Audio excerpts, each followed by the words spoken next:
आकाशवाणी गोरखपुर से प्रादेशिक समाचार।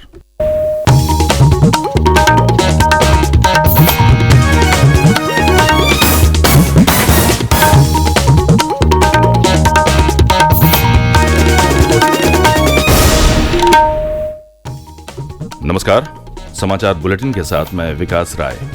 पहले मुख्य समाचार। लोकसभा चुनाव के पहले चरण की 8 सीटों के लिए नामांकन की अंतिम तिथि आज।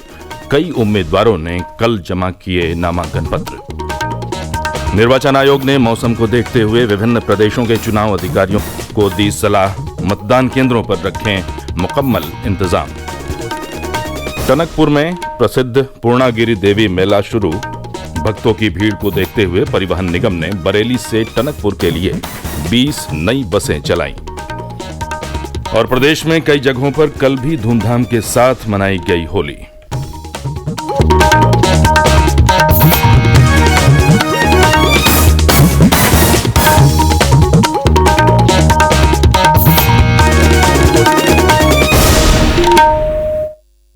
और अब समाचार विस्तार से। लोकसभा चुनाव के पहले चरण में प्रदेश की 8 सीटों के लिए नामांकन दाखिल करने का आज आखिरी दिन है। 3 दिनों के अवकाश के बाद नामांकन दाखिल करने की प्रक्रिया कल फिर से शुरू हुई। मुजफ्फरनगर लोकसभा सीट के लिए भाजपा से केंद्रीय मंत्री डॉक्टर संजीव बालियान ने प्रदेश सरकार में उप मुख्यमंत्री ब्रजेश पाठक की उपस्थिति में नामांकन किया। इस सीट से सपा के हरेंद्र मलिक और बसपा के दारा सिंह ने भी नामांकन दाखिल किया। इस सीट से निर्दलीय प्रत्याशी गौतम आनंद, प्रदीप कुमार, नील कुमार, चरण सिंह, राजकिशोर गर्ग, ओमपाल सिंह, नंदकिशोर पुंडीर और कविता पुंडीर ने पर्चा भरा है। मुरादाबाद से भाजपा उम्मीदवार कुंवर सर्वेश कुमार सिंह ने भाजपा के प्रदेश अध्यक्ष चौधरी भूपेंद्र सिंह की मौजूदगी में अपना नामांकन पत्र जमा किया।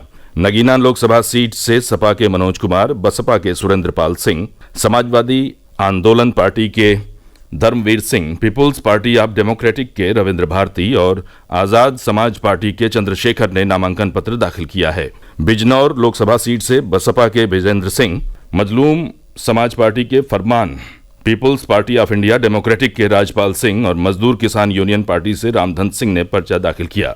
पीलीभीत लोकसभा सीट के लिए सपा के उम्मीदवार और पूर्व मंत्री भगवत शरण गंगवार, बसपा के अनीस अहमद खां उर्फ फूल बाबू और निर्दलीय प्रत्याशी आदर्श पांडे ने नामांकन पत्र दाखिल किया।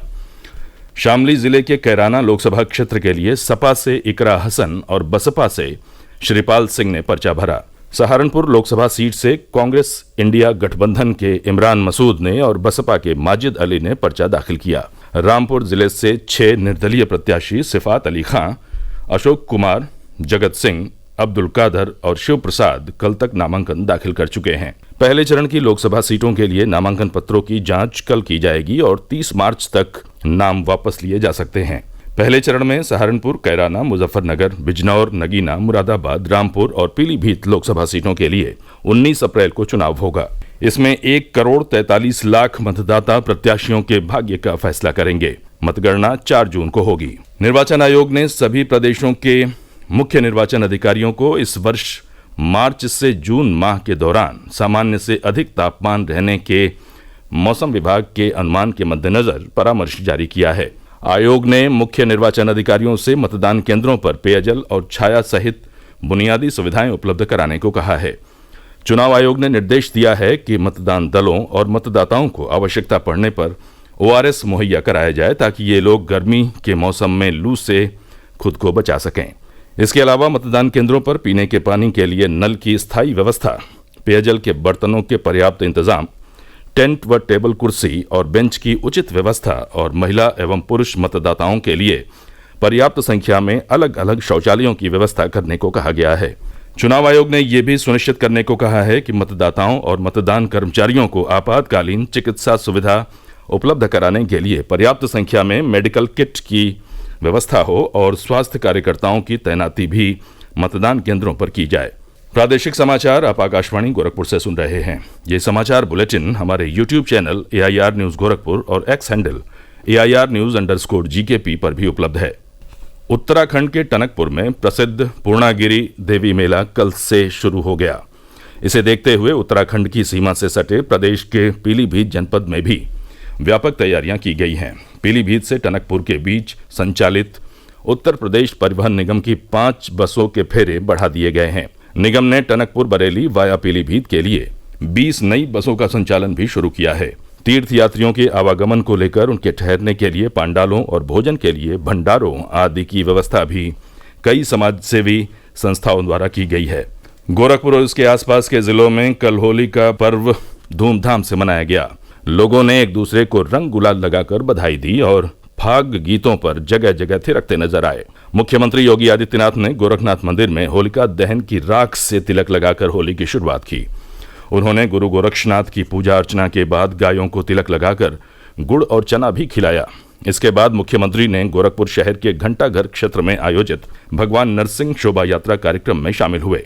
उन्होंने भगवान नरसिंह की आरती उतारी और रंग गुलाल के साथ फूलों की होली खेली। मुख्यमंत्री ने फाग गीतों का भी आनंद लिया।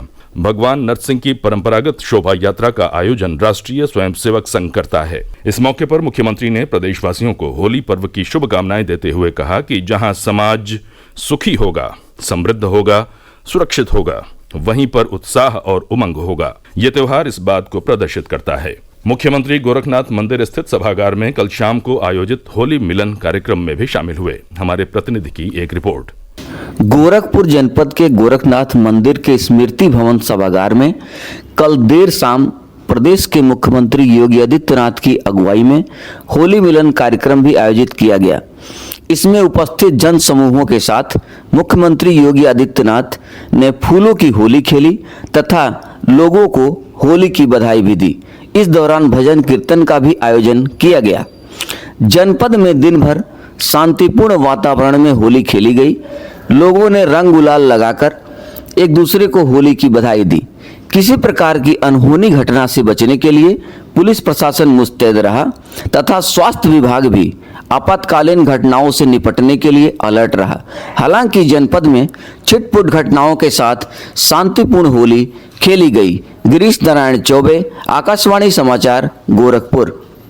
उधर बलरामपुर जिले के तुलसीपुर नगर स्थित देवीपाटन शक्तिपीठ पर होली के दूसरे दिन विशाल शोभा यात्रा निकाली गई। शक्तिपीठ के महंत योगी मिथिलेश नाथ के संरक्षण में शक्तिपीठ से निकली इस शोभा यात्रा ने पूरे नगर में भ्रमण किया।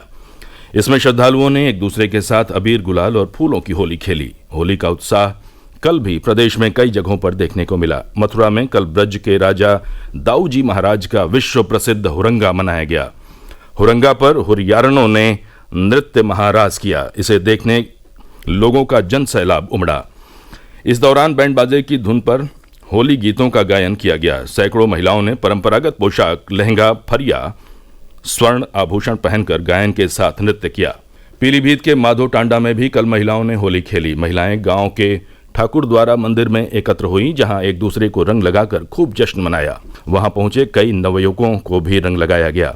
होली को सकुशल संपन्न कराने के बाद कल जौनपुर पुलिस लाइन में पुलिस अधीक्षक की अगुवाई में पुलिस ने होली खेली। इस दौरान होली मिलन समारोह में पुलिस अधीक्षक और जिलाधिकारी ने एक दूसरे को रंग लगाकर होली की बधाई दी। वहीं हापुड़ की रिजर्व पुलिस लाइन में होली मिलन समारोह में पुलिसकर्मियों ने एक दूसरे को गुलाल लगाकर एक दूसरे को शुभकामनाएं दी। अमरोहा जिले की पुलिस लाइन में भी पुलिसकर्मियों ने गीत संगीत के बीच होली मनाया। और अंत में मुख्य समाचार एक बार फिर। लोकसभा चुनाव के पहले चरण की 8 सीटों के लिए नामांकन की अंतिम तिथि आज। कई उम्मीदवारों ने कल जमा किए नामांकन पत्र। निर्वाचन आयोग ने मौसम को देखते हुए विभिन्न प्रदेशों के चुनाव अधिकारियों को दी सलाह। मतदान केंद्रों पर रखें मुकम्मल इंतजाम। टनकपुर में प्रसिद्ध पूर्णागिरि देवी मेला शुरू। भक्तों की भीड़ को देखते हुए परिवहन निगम ने बरेली से टनकपुर के लिए 20 नई बसें चलाईं। और प्रदेश में कई जगहों पर कल भी धूमधाम के साथ मनाई गई होली। इसी के साथ ये समाचार बुलेटिन समाप्त हुआ। नमस्कार।